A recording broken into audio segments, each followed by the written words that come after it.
Hello and welcome to all my dear students. Welcome on our YouTube channel. Students, आज हम बात करने जा रहे हैं फिजिकल प्रॉपर्टी ऑफ अमाइन के बारे में. So let's start.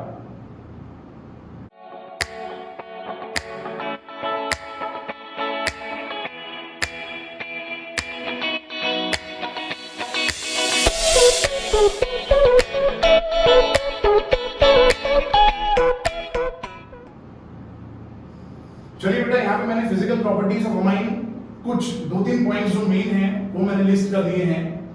सबसे पहले मैं आपको बता दूं, when we are talking about physical properties of any organic compound, generally हम बात करते हैं state of that particular organic compound. Then will talk about colour of that organic compound. हम बात करते हैं स्टेट, वो सॉलिड, लिक्विड या गैसेस स्टेट में है. Or we'll talk about color of that particular organic compound. Then further, in a physical property, we talk about appearance.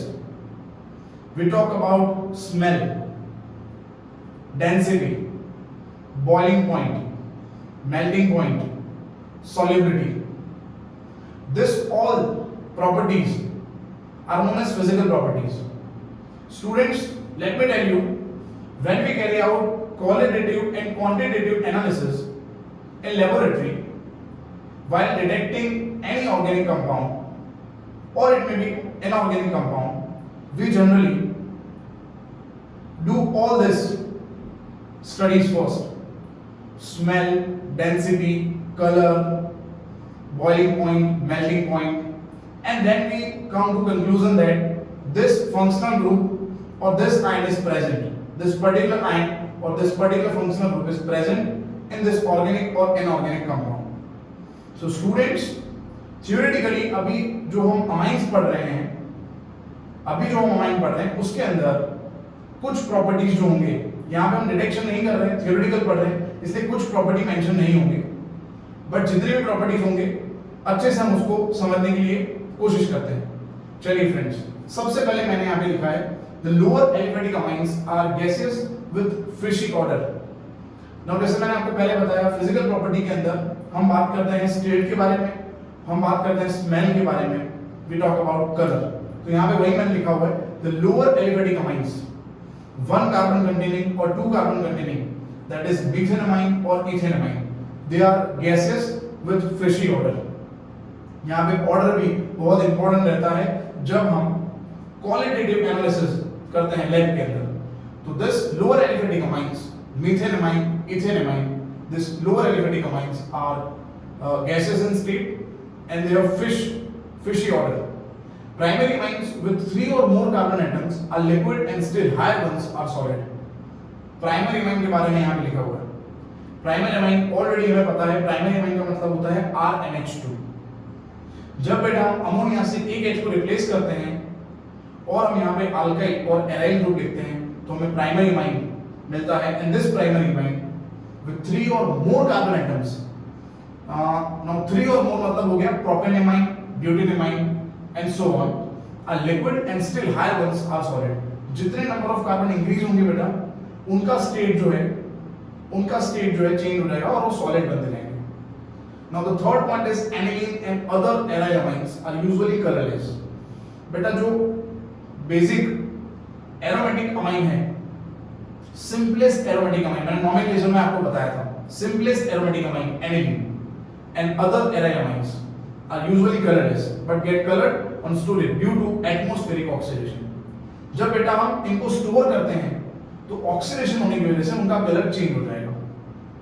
ये भी एक बहुत इंपॉर्टेंट पॉइंट है qualitative analysis of any chemical, है ना. जब हम स्टोर करते हैं उसको तो due to atmospheric reactions, mainly यहाँ पे ऑक्सीडेशन की वजह से उनका कलर चेंज हो जाएगा.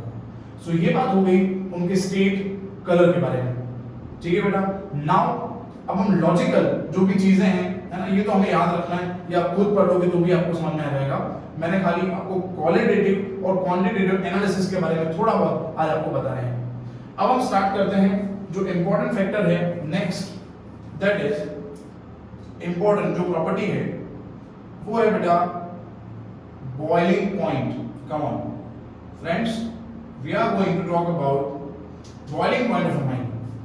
Now my dear friends, when we talk about boiling point or melting point or solubility, first of all we must know that which type of intermolecular attraction present in a particular compound for which we are going to talk.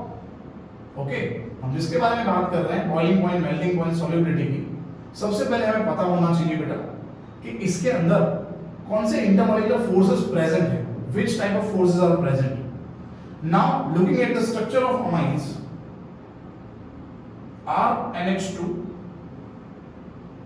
primary amine, R2NH secondary amine, and R3N that is tertiary amine. Now we can see that in each and every case nitrogen contains a lone pair of electron.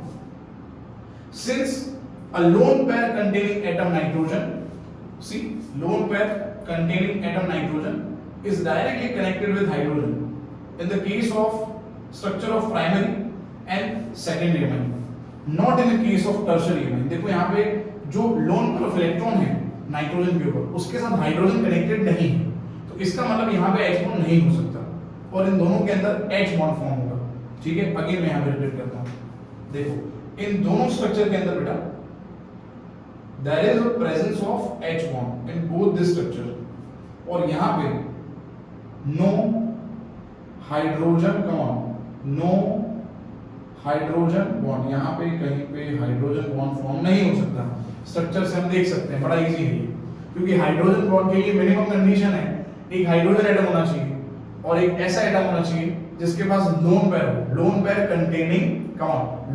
Containing electronegative atom must present. And here in the case of tertiary amine, hydrogen is not present my dear friends, so यहाँ पे H bond नहीं होगा. अब यहाँ पे आप दोनों structure को आप देख सकते हो, प्राइमरी और सेकेंडरी अमाइन को. बेटा प्राइमरी अमाइन के अंदर आप देखो यहाँ पे दो हाइड्रोजन प्रेजेंट है और यहाँ पे सेकेंडरी अमाइन में स्ट्रक्चर के अंदर एक हाइड्रोजन प्रेजेंट है. And if I talk about number of H bond in a structure of primary amine, अगर हम प्राइमरी अमाइन के स्ट्रक्चर के अंदर नंबर ऑफ H बॉन्ड्स की बात करें तो आप खुद देखो, अगर मैं यहाँ पे ड्रॉ कर दूं प्राइमरी अमाइन का स्ट्रक्चर RNH2, ठीक है. अब अगर ये प्राइमरी अमाइन जो है इसका हम स्ट्रक्चर अगर फॉलो करें तो हम यहाँ पे देख सकते हैं कि प्राइमरी अमाइन का प्राइमरी अमाइन का एक मॉलिक्यूल जो है, this primary amine is directly connected with two primary amines. देखो ये यहां पे कनेक्शन है इन दोनों का और यहां पे भी कनेक्शन है. देखो सो दिस इज ये दोनों जो है ये क्या है बेटा, दिस इज हाइड्रोजन बॉन्ड. इसका मतलब एक प्राइमरी अमाइन दूसरे दो प्राइमरी अमाइन के साथ H बॉन्ड फॉर्म करेगा. ठीक है, क्योंकि यहां पे दो हाइड्रोजन प्रेजेंट है. In the same way this secondary amine will combine with only one secondary amine. ये एक ही सेकेंडरी अमाइन के साथ H बॉन्ड फॉर्म कर सकता है और यहां पे तो H बॉन्ड है. तो इसका मतलब नंबर ऑफ हाइड्रोजन बॉन्ड्स किसके अंदर सबसे ज्यादा होंगे, number of hydrogen bond primary structure के अंदर मैक्सिमम होने की वजह से बेटा यहाँ पे प्राइमरी अमाइन जो होंगे उनके बॉइलिंग पॉइंट मैक्सिमम होंगे. So the order of boiling point, come on friends, let me make one point. Order, come on, I will write order of boiling point. Boiling point का जो यहाँ पे order है, सबसे ज्यादा फोर्स ऑफ अट्रैक्शन प्राइमरी में होने की वजह से प्राइमरी अमाइन जो है, कम ऑन, प्राइमरी अमाइन, ठीक है बेटा, उनका बॉइलिंग पॉइंट मैक्सिमम होगा, then secondary amine and then tertiary amine. I hope बेटा आपको ये समझ में आ गया होगा फिर बॉइलिंग पॉइंट का. अब फोर्स ऑफ अट्रैक्शन सबसे ज्यादा जिसके अंदर होता है प्राइमरी में, उसका बॉइलिंग पॉइंट मैक्सिमम है. ठीक है, बॉइलिंग पॉइंट आप समझते हो. ठीक है, कोई भी लिक्विड को अगर हमें गैसियस स्टेट में कन्वर्ट करना है तो उसका प्रेशर एटमॉस्फेरिक प्रेशर जितना करना पड़ेगा. If any liquid, come on, the pressure of any liquid when it becomes 1 atmosphere at this temperature, this liquid will be converted to gas, and this point of temperature is known as boiling temperature, that is boiling point. Okay बेटा, तो यहाँ पे boiling point इसका maximum है, ठीक है, क्योंकि force of attraction maximum है। तो अब है ना, फोर्स ऑफ अट्रैक्शन मिनिमम किसके अंदर है, आप बताओ। फोर्स ऑफ अट्रैक्शन मिनिमम किसके अंदर है? टर्शियरी के अंदर नो हाइड्रोजन बॉन्ड की वजह से फोर्स ऑफ अट्रैक्शन मिनिमम है।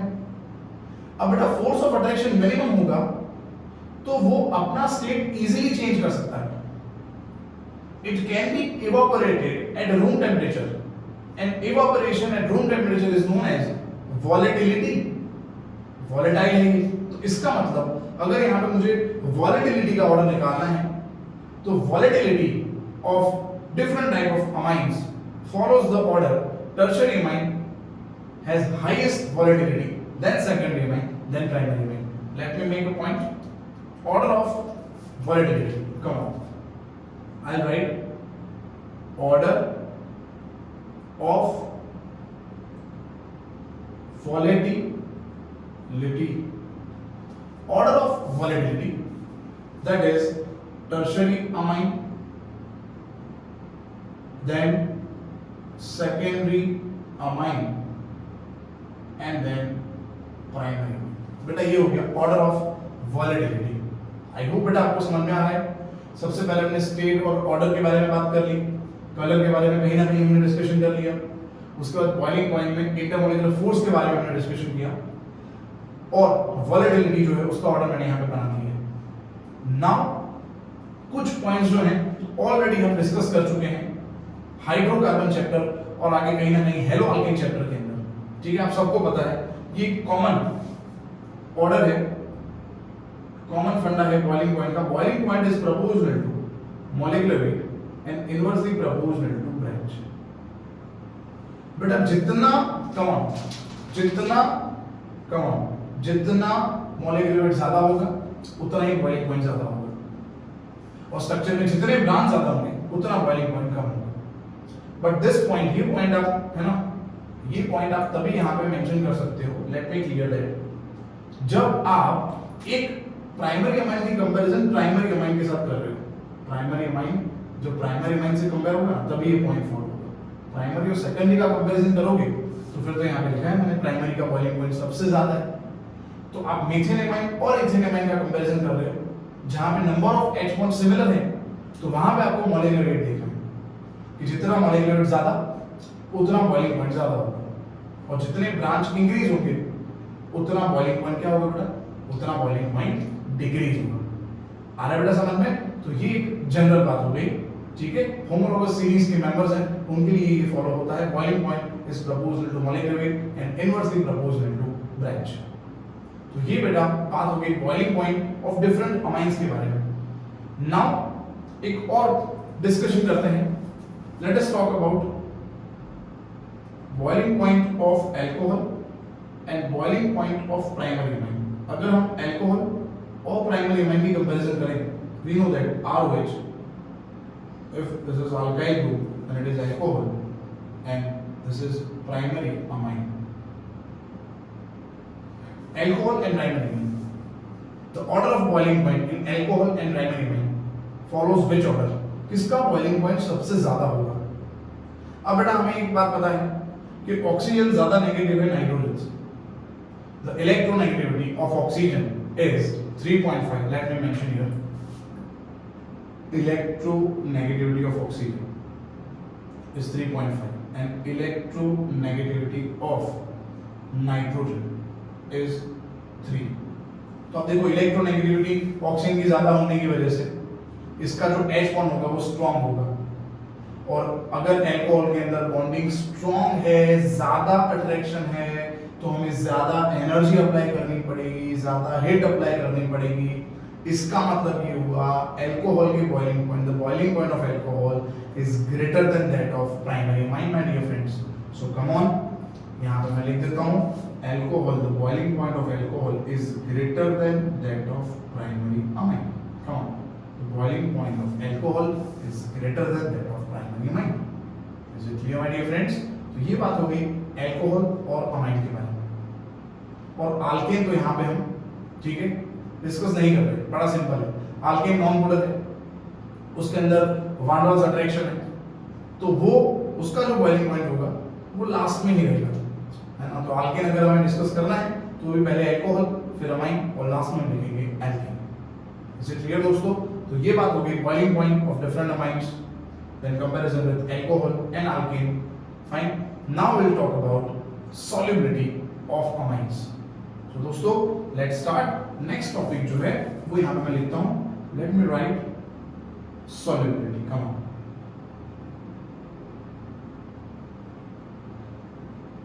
Solubility of amines. चलो अब अगर हम बात करें solubility of amines की, तो जैसे मैंने अभी आपको बताया था नंबर ऑफ H बॉन्ड के बारे में, डिफरेंट स्ट्रक्चर जो है प्राइमरी सेकेंडरी टर्शियरी, उसमें नंबर ऑफ H बॉन्ड के बारे में ऑलरेडी मैंने आपको बता दिया है। तो solubility जो है ना, वो किस पे डिपेंड करता है? अगेन सॉल्युबिलिटी भी इंटरमॉलिक्यूलर फोर्स जो है उस पर डिपेंड करता है। एंड अगेन यहाँ पे हमने मेंशन किया था कि यहाँ पे दोनों के अंदर H बॉन्ड प्रेजेंट है और यहाँ पे H बॉन्ड प्रेजेंट नहीं है, ठीक है। तो जिसमें H बॉन्ड ज्यादा स्ट्रॉन्ग होगा, जिसमें नंबर ऑफ हाइड्रोजन ज्यादा होंगे, उसका सॉल्युबिलिटी मैक्सिमम होगा। अगेन नंबर ऑफ हाइड्रोजन जिसमें ज्यादा होंगे, इसका सॉल्युबिलिटी मैक्सिमम होगा। If we talk about salt form of this amine, अगर हम तीनों अमाइन के अंदर मैं एक H प्लस ऐड कर दूं, तो आप यहां पे देख सकते हो, लेट मी राइट RNH2 के अंदर मैंने H प्लस ऐड कर दिया, तो ये RNH3 प्लस हो जाएगा। अगर मैं सेकेंडरी अमाइन के स्ट्रक्चर के अंदर H प्लस ऐड कर दूं, तो R2NH2 प्लस हो जाएगा। And if I add come on one hydrogen in case of tertiary amine, I get R3NH plus. अब देखो, अब अगर मैं इसका सॉल्वेशन करूंगा, अगर इसको हम पानी में डिसॉल्व करने की बात करेंगे, so it will combine with 3 water molecule, come on, it will combine with 3H2, it will combine with 2H2, it will combine with, come on, it will combine with 1H2। किसका solubility सबसे ज्यादा है? आप देख सकते हो यहां tertiary amine जो है ना, वो सबसे कम सॉल्युबल होगा, क्योंकि यहां पे एक ही देखो वाटर मॉलिक्यूल कंबाइन हो रहा है, 2 and 3. So order of solubility जो है it follows this order. Primary amine, come on, primary amine का solubility maximum है, then secondary amine, and then last tertiary amine. I hope it is clear to all of you. ये आपको समझ में आ गया होगा, बड़ा इजी है कि primary amine सबसे ज्यादा soluble होगा, then secondary amine, then tertiary amine, and one common point of solubility is proportional to, come on, इससे उल्टा ऑर्डर होगा, हमने आगे पढ़ा हुआ है, branch and inversely proportional to molecular weight. Higher amines जो होंगे, higher carbon containing amines, aliphatic और aromatic, they are less soluble in water, वो पानी में कम सॉल्युबल होंगे, and they are soluble in organic solvents like ethanol, ether, acetone etcetera. Come on, again I repeat, solubility of amine depends on number of hydrogens first of all. So if we want to make the order of solubility in different type of amine, then the primary amine has more solubility than secondary, then tertiary. Now we are talking about solubility in water, aqueous solution, so it follows this order. And solubility का ये point भी हमने आगे पढ़ा था, we already studied this point in a homologous series topic, that branch increases then solubility increases, and if molecular weight increases then solubility decreases. Okay दोस्तों, अब अगर बात करें हम नॉन एक्वियस सॉल्यूशन की, तो amines they are generally soluble in, amines are soluble in organic solvents like ether, acetone and alcohol. Fine दोस्तों, तो ये बात हो गई फिजिकल प्रॉपर्टीज ऑफ अमाइन के बारे में, जिसमें हमने बॉइलिंग पॉइंट और सॉल्युबिलिटी को बहुत अच्छे से पढ़ लिया है। आपको ये पूरा टॉपिक आई होप समझ में आ गया होगा बेटा। अब हम बात करेंगे आगे केमिकल रिएक्शंस, उसमें बेसिसिटी और डिफरेंट टाइप ऑफ रिएक्शंस जो है अमाइन की, वो हम देखेंगे बेटा। वीडियो को मैक्सिमम जितने भी स्टूडेंट्स हैं नीडफुल, जो कोचिंग को अफोर्ड नहीं कर सकते उन तक वीडियो को आपको पहुंचाना है, ये आपका रिस्पॉन्सिबिलिटी है। मेरा रिस्पॉन्सिबिलिटी ये है कि आपको कंटिन्यू मैं सिलेबस यहाँ पे अपलोड करता हूँ ताकि आप तक एनसीईआरटी, नीट और जेईई का कंटेंट पहुंचता रहे, आप लोग पढ़ते रहो। Thank you friends for watching this video, keep supporting us, thank you.